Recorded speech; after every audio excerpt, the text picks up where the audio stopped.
When you're working with people that are in early recovery, they suffer from the same kind of orientations and disorders that exist in the culture at large, just usually in a more extreme way.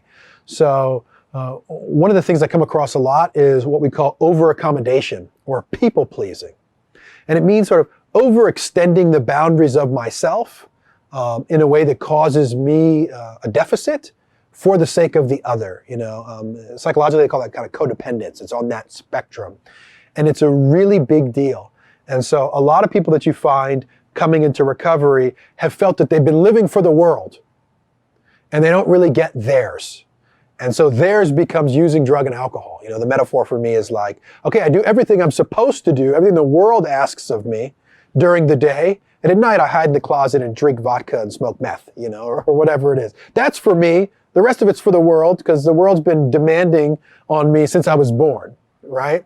You can think about that dynamic. And so one of the things that needs to happen in treatment is you have to straighten that out, right? And you have to help people become more assertive. And assertive is a tricky word.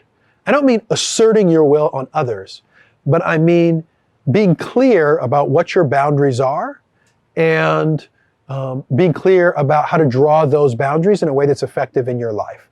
So if you've been people-pleasing for a long time, you have to get clear about how to assert boundaries, and you have to be clear about what your rights are in asserting those boundaries. So where people are confused is they're confused about where their rights stop and start in the interpersonal reactions. I'll give interactions. An easy example of this, when I was working in treatment, I remember I walked into the lobby and there was a woman who I like quite a bit, who was working there. And she said, hey, I sent you a Facebook friend request.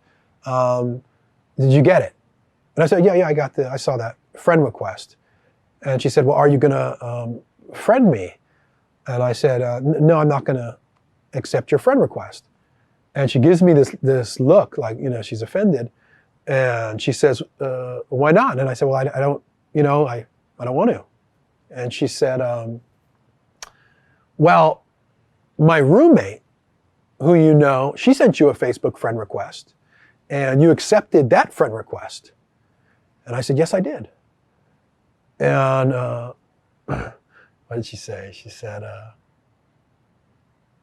well, why didn't you accept my Facebook request? And you should know, this is a teaching from my mentor. When somebody says why to you in an interpersonal reaction, they don't really mean it.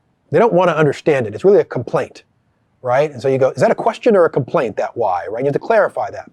But in that circumstance, I said, can I ask you a question? She said, yeah.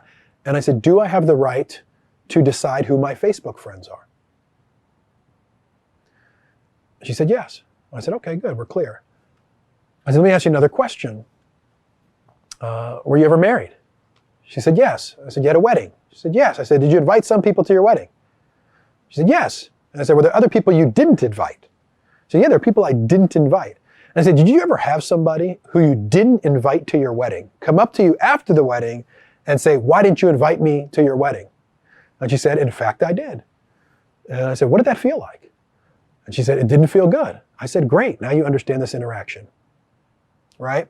And now I'm being a little bit, humorous or whatever, but it's an example of how we get confused in our boundaries of what we're obligated to do. Where do my obligations stop and start?